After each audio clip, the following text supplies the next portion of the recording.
السلام عليكم ورحمة الله.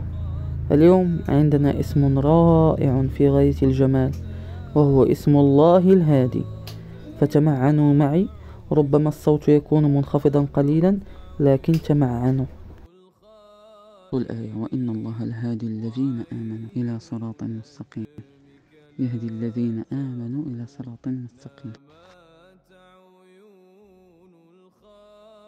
إن كان لك رب، وإن كان ربك الله فكفى به هادي، وإن هداك فهو النصير سينصرك. ومنين تنقول اسم الله الهادي؟ فهو يهدي إلى الخير فقط، وهو الذي اهتدى بهديه الحيوان لما يصلحه واتقى ما يضره. هذا البهيمة الله يهديها، وهو الذي قدر فهدى. فالأفعال كثيرة، ولكن اسم الله الهادي تذكر غير جملة.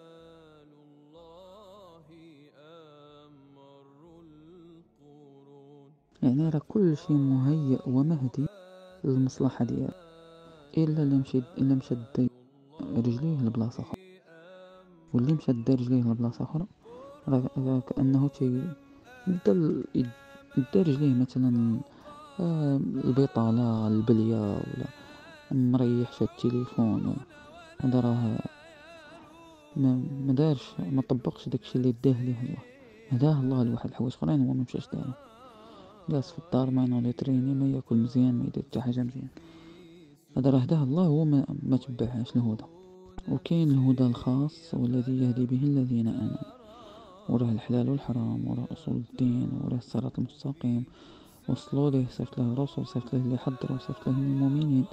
مغشيش الطريق في الأخير سيهديهم، كما هداهم في الدنيا سيهديهم إلى الجنة. الذي قدر فهدى. ومن هداياته هو الزواج، فيهدي الحيوان الذكر إلى وطء الإناث، وهدى المولود عند وضعه إلى مص الثدي. كي تزاد الوليد ما خبر والو، فهذا مهدي باش يمشي يرضع الميمة ديالو. ايوا هنا كاين واحد العلم اللي في الطب تيتسمى علم وظائف الأعضاء أو العلم الفيزيولوجي، وعلم الأعراض اللي هو علم السيميولوجي. هذا العلم هذا تيخليك سبحان الله تشوف كيفاش الهدايات ديال المولود والهدايات ديال الحيوان المنوي إلى البويضة، هذه كلها هدايات. ومنين تشوف الحيوان ينطق، والطير والدواب واللغات مختلفين، هذه هي الهداية. منين تشوف البهيمة والحيوان تتعرف أمها منين تخرج من الرحم ديالها، نيشان، هذه الهداية. منين تشوف الحيوانات، شوف الله عز وجل دار لهم واحد الهداية ما عندناش حنايا. تشوف الطير غادا سربا مجموعة في بلاصة وحدة، وغادا في طريق وحدة وما بينها طريق في السماء، هذه هداية. تشوف النحل تيمشيو تيقلبوا على الورد، ويقلبوا كل واحد فين غادي فين غادي ساعي، ومنين تجي في الاخر تلقاهم راجعين لبلاصة وحدة، الخلية وحدة. هذه هي الهداية. وكيفاش ما يرجعكش انت الا الا كنا حنا بهايم.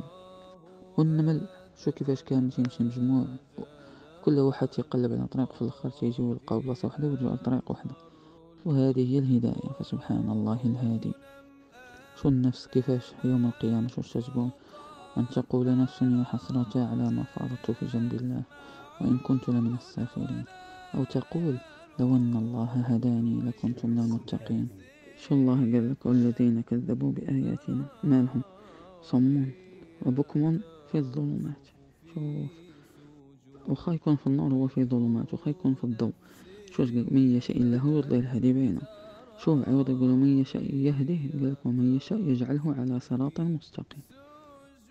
شو ثمود، شو طالع؟ وأما ثمود فهديناهم فاستحبوا العمى على الهدى. استحبوا يبقوا معورين. اللي تيشوف وما شافش الحقيقة فهو أعمى. والله عز وجل إلا هداك، وما كان الله ليضل قوما بعد إذ هداهم.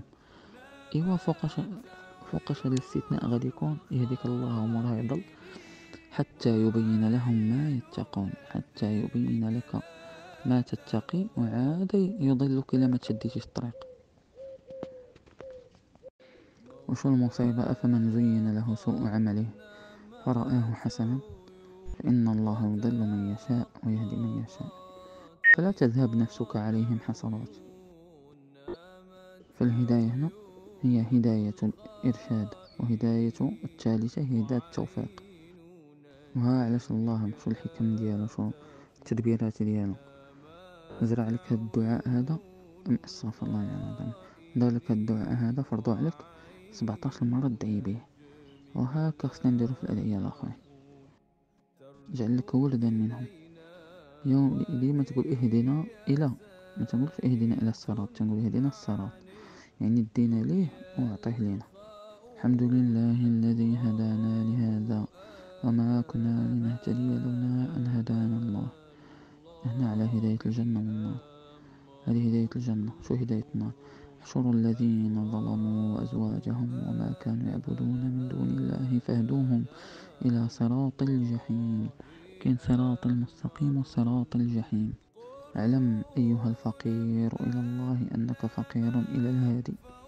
وكخلاصة فأنت مفتقر إلى هداية الله في كل شيء، في طريقك، في شرائك، في بيعك، في نومك، في شرابك، في زواجك، في ذريتك، في كلامك، في الطريق إلى الصراط، في جنتك إلى نارك.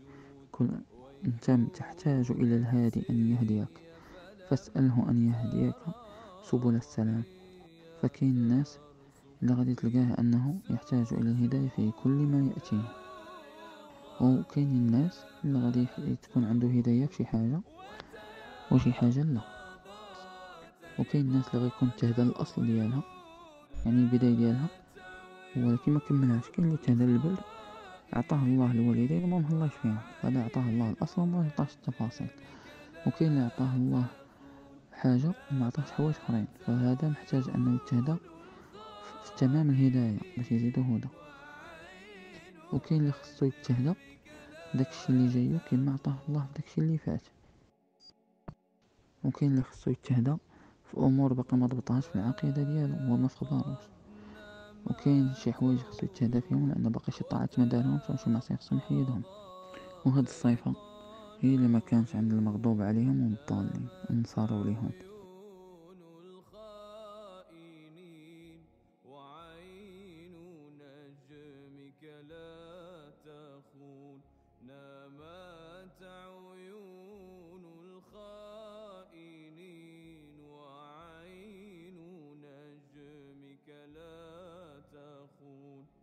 ترنو إلينا وهي ساهية عن دنيا الخاؤون. أتراه أذهلها جلال الله أمر القرون. أتراه أذهلها جلال الله أمر القرون. أم أن من فوق الثرى لا يسمعون ولا يرون. ويح نفسي فلم ترى وهي ترسف في سجود. ويح